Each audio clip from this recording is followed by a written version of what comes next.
saya sudah baca ini semua, tetapi belum hadir benteng itu, belum muncul rasa percaya diri itu Ustaz. Bagaimana? Ini adalah materi ketiga dan ini adalah materi yang terakhir. Nah, materi yang terakhir ikhwas sekalian. Ustaz Naik, saya sudah baca dzikir itu. Saya sudah baca amalan tadi Ustaz. Dawamul wudu, ta'amud, basmalah, ayat kursi, 3 ayat terakhir. Suratul Baqarah, bahkan dzikir pagi petang tidak pernah lewat Ustaz. Tapi kenapa masih jebol? Ini jawabannya ikhwan sekalian. Ini jawabannya ikhwan sekalian.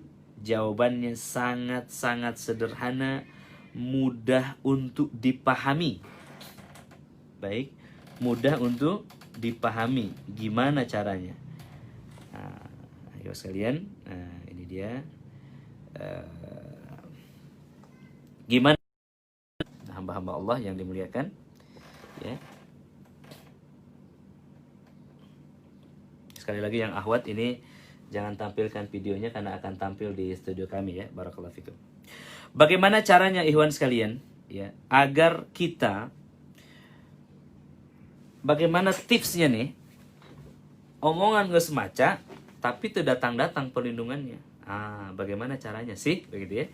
Yang pertama, ada 3 ring ya. Kalau 3 itu berarti ring 1, ring 2, ring 3 ya. Saya akan beri Anda catatan. Ini iPad saya lagi dipakai, jadi saya akan ambil catatan dulu sebentar ya. Nanti akan kembali lagi di sini. Ya, kita lihat. Perhatikan di sini. Ya. Antum juga bisa menyimak di mana? Di Zoom ya. Lihat, saya buat simulasi, saya buat satu gambaran. Benteng itu ada 3 ya Mas kalian. Ya, oke. Masih nampak ya? Saya harus 2 nih, Zoom dan juga di Facebook ini. Nah, lihat. Saya menggambar sesuatu. Oke, ini buku catatan saya. Nah, gambar apa ya? Nah, ikhwan saya lihat. Oke, ya. Ini gambar kolbu manusia. Bukan hati tetapi kolbu. Fi qulubihim maradun fazadahumullahu marada wa lahum adzabun alimun bima kanu yakdzibun. Fi qulubihim marad, di dalam kolbunya ada penyakit. Rasulullah SAW mengatakan, ya, setan senantiasa mengintai kolbu manusia. Ini kolbu. Jika di sana ada dzikir, maka setan menyelinap. Jika tidak ada dzikir, maka setan menguasai manusia dengan waswas. Maka Allah mengajarkan An-Nas untuk menghilangkan waswas. Ya, tadi ya An-Nas itu untuk menghilangkan waswas. Hamba Allah yang muliakan, cara setan menguasai manusia adalah dari ruang hatinya, lalu dia mempengaruhi pikiran manusia atau akalnya, maka tergeraklah tubuh manusia. Ya. Jadi demikian ikhwas sekalian. Maka ini harus dijaga. Nabi SAW mengatakan, setan senantiasa mengintai kolbu manusia. Nah, ikhwan sekalian, untuk menjaga hati manusia ini ada tiga hal atau 3 ring. Ring 1 ini, ikhwan sekalian, ya, adalah ring yang paling besar kekuatannya, yang dia akan mempengaruhi, ya, sangat berpengaruh terhadap kekuatan ring yang kedua dan yang ketiga. Baik. Kalau ring 1 ini oke, maka ring 2, ketiga itu sifatnya sekunder. Ya. Ada ring kedua yang menguatkan ring yang pertama, menjaganya. Nah, ya. Kemudian ada ring yang ketiga, ikhwan sekalian. Nah, lihat, perhatikan di sini. Ada ring yang ketiga. Ya, saya perdekat, ya, saya perjelas ini.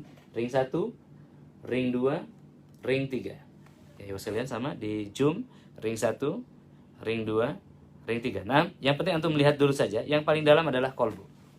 Nah, apa yang dijaga di sini, ikhwan sekalian? Di dalam ruang hati itu ada namanya, yang pertama, iman. Iman itu penting apa tidak? Jawabannya sangat-sangat penting. Dengan imanlah kita bisa bertakwa. Nah, dan takwa itu perlu taufik, maka taufik pun di dalam hati. Ya, sebelum kita mendapatkan taufik, kita perlu hidayah. Hidayah pun turun ke dalam ruang hati. Ya, hidayah pun turun ke dalam ruang hati, ikhwas sekalian. Nah, ya. Yang berikutnya di sana ada istiqomah. Keistiqomahan itu di hati. Ya, dan ini akan melahirkan nusrah, pertolongan Allah Subhanahu wa taala. Innal ladzina qalu rabbuna Allah tsumma istaqamu tatanazzalu 'alaihimul malaikatu alla takhafu wa la tahzanu wa absiru bil jannah.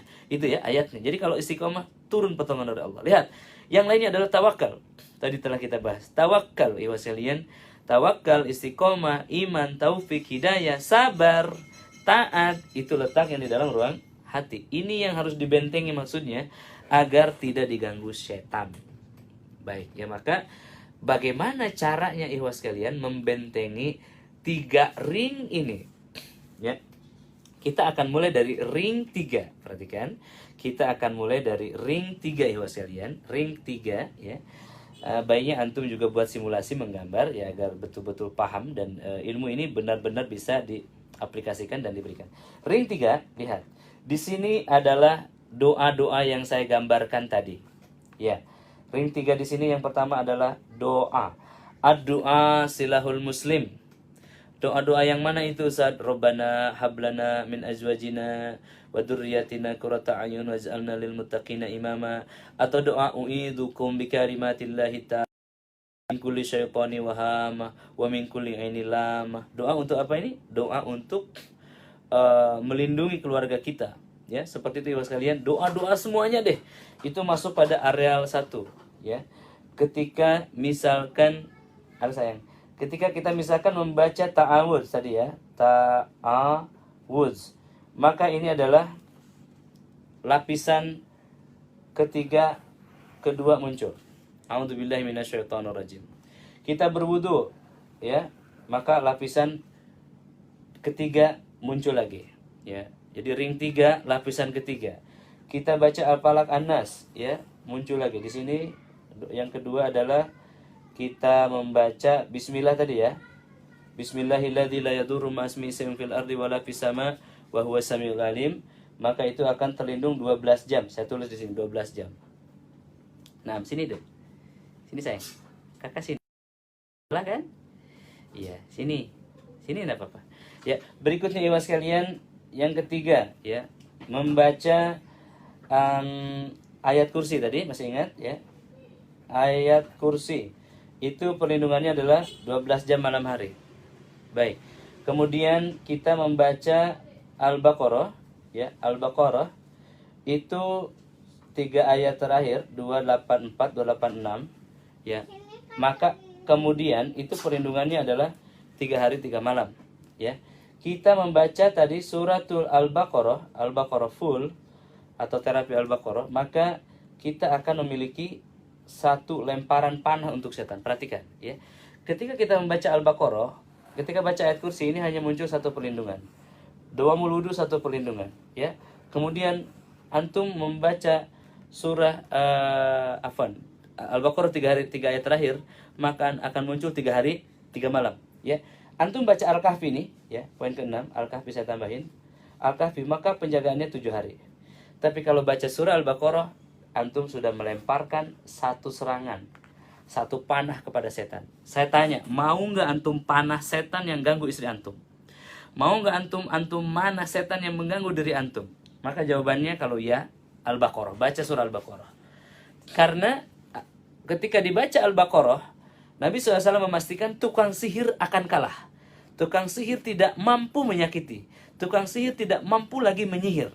Dan banyak testimoni orang yang mengirim sihir itu yang terkena sihir. Maksudnya sihirnya kembali kepada orang yang mengirim sihir itu sendiri. Tukang sihirnya mati. Ini banyak testimoni tukang sihirnya mati. Mau tidak membunuh tukang sihir itu? Bunuhilah mereka. Dengan apa?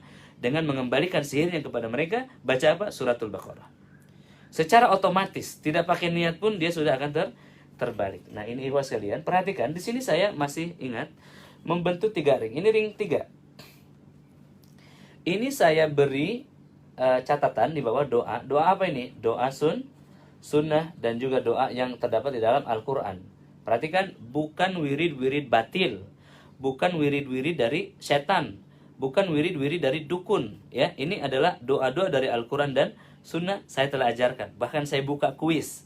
Ya ikhwan sekalian, saya buka kuis tadi kumpulan doa-doa dari Al-Qur'an dengan terjemahnya silahkan kirim ke WhatsApp saya 0822211122119. Ya, 5 terbaik akan mendapatkan masing-masing 5 kg ajwa aliyah anti sihir sebagai modal untuk antum membebaskan diri dari utang. Syaratnya antum sedang terlilit utang. Baik, ikhwan sekalian, ini adalah ring 1 adalah sunnah. Oke, dimudahin ya. Ring 1 adalah sunnah. Ikhwan sekalian, ring 1 adalah sunnah. Baik ya. Sunnah-sunnah, semakin banyak sunnah semakin banyak benteng. Semakin banyak sunnah semakin banyak benteng. Baik, ring 2 adalah syariat. Syariah. Supaya mudah nih. Ring 2 adalah syariah. Apa-apa yang disyariatkan Allah Ta'ala, apa-apa yang diwajibkan Allah Ta'ala. Perhatikan. Ibadah sunnah itu melahirkan kecintaan Allah Subhanahu wa Ta'ala. Dan ibadah sunnah adalah refleksi kecintaan seorang manusia kepada nabinya. Mencintai nabinya adalah mencintai Allah. Ya, ketika seseorang itu, ini sebentar dulu. Ketika seseorang itu dicintai oleh Allah Subhanahu wa Ta'ala, maka apa yang akan terjadi hamba Allah Ta'ala? Hamba Allah yang dimuliakan, Jibril akan memanggil orang tersebut dan Allah Ta'ala mengatakan, wahai Jibril, saya mencintai orang ini. Cintailah oleh kamu. Maka Jibril akan memanggil seluruh malaikat langit dan mengatakan, wahai malaikat langit, Allah Ta'ala mencintai si fulan di bumi dan aku pun mencintainya, maka cintailah oleh seluruh dari kalian. Maka malaikat mengatakan, sami'na wa ata'na, gemuruhlah langit ke 1, 2, 3, 4, 5, 6, 7 dan arsinya pun bergetar ya atas instruksi Allah ini. Orang ini dicintai Allah karena dia mencintai Allah. Apa yang akan terjadi hamba Allah? Apa yang akan terjadi ketika manusia dicintai oleh Allah? Nabi SAW bersabda selanjutnya, maka orang ini akan mendapatkan kesenangan-kesenangan dari penduduk bumi. Yang tolong ditutup. Ya, ibu sekalian. Jadi ketika manusia mencintai Allah, Allah akan mencintai manusia itu dan Allah akan instruksikan Jibril. Jibril akan instruksikan seluruh penghuni langit untuk mencintai orang tersebut.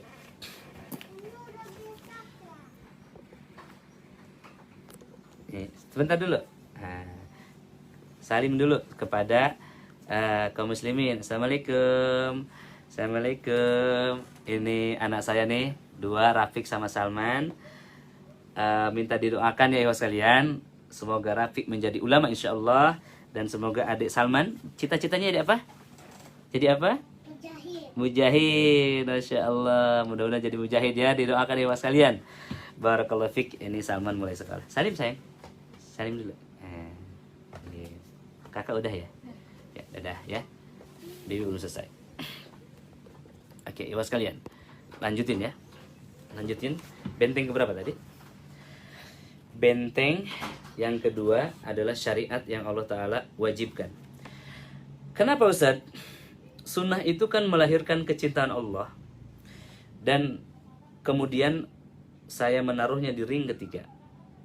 Wajib itu adalah amalan yang lebih Allah cintai daripada sunnah. Kata Nabi SAW, tidak ada hal yang lebih Allah cintai melainkan apa-apa yang telah diwajibkannya. Masya Allah. Tidak ada hal yang lebih Allah cintai dari hal yang dia Allah Subhanahu Wa Taala wajibkan. Jadi ketika kita melakukan hal yang diwajibkan, maka Allah Ta'ala mencintai kita lebih daripada amalan sunnah. Jadi prioritasnya adalah prioritas ketiga itu sunnah, yang kedua itu amal wajib. Apa di sini Iwan? Salat, zakat, puasa, hijab, taat kepada orang tua. Lihat ya, di sini saya tuliskan, tidak bisa dituliskan, antum tulis saja. Pada ring 2 ini apa? Salat, zakat, puasa, hijab, taat pada suami. Ya, termasuk taat kepada pemerintah jika pemerintahnya taat pada Allah. Ya, jika pemerintahnya busuk, ya taatilah dia dalam hal-hal yang memang harus naik. Dan mohon maaf ya. Yang terakhir ikhwan sekalian, benteng yang pertama. Benteng yang pertama ini apa ikhwan sekalian? Benteng yang pertama ini adalah tauhid, tawakal. Ya. Bergantungnya hati seseorang kepada Allah, keimanan, ketaatan, ketakwaan. Jadi saya ulang, benteng ketiga adalah sunnah, benteng kedua adalah syariah, benteng yang pertama adalah tauhid. Contohnya ikhwan, ketika seseorang itu membangun benteng yang ketiga habis-habisan, ya, tetapi kemudian dia lupa sholat. Misalkan gini deh, gampangnya gini. Benteng ketiga, ayat kursi dia baca, tapi dia tidak sholat. Maka tidak bergunalah benteng ketiga tersebut. Dia baca ayat kursi, dia sholat, tapi ada jimat. Maka tidak bergunalah dua benteng yang dia bangun. Jadi bagaimana benteng tiga dibangun berupa doa-doa tadi, benteng kedua pun dibangun berupa wajib. Ya, hal yang Allah wajibkan jangan diragukan, lakukan semampunya. Ya. Dan yang ketiga adalah, yang pertama adalah tauhid. Ya, perbaiki tauhidnya, esakan Allah, sembahlah dia saja. Ya, jangan sekutukan dia dengan yang lainnya, termasuk dengan nafsu, dengan dunia, dengan syahwat, ya, dan dengan kesenangan-kesenangan yang lainnya. Barakallahu fi ahlikum wa malikum wa amalikum. Mudah-mudahan ilmu ini bermanfaat.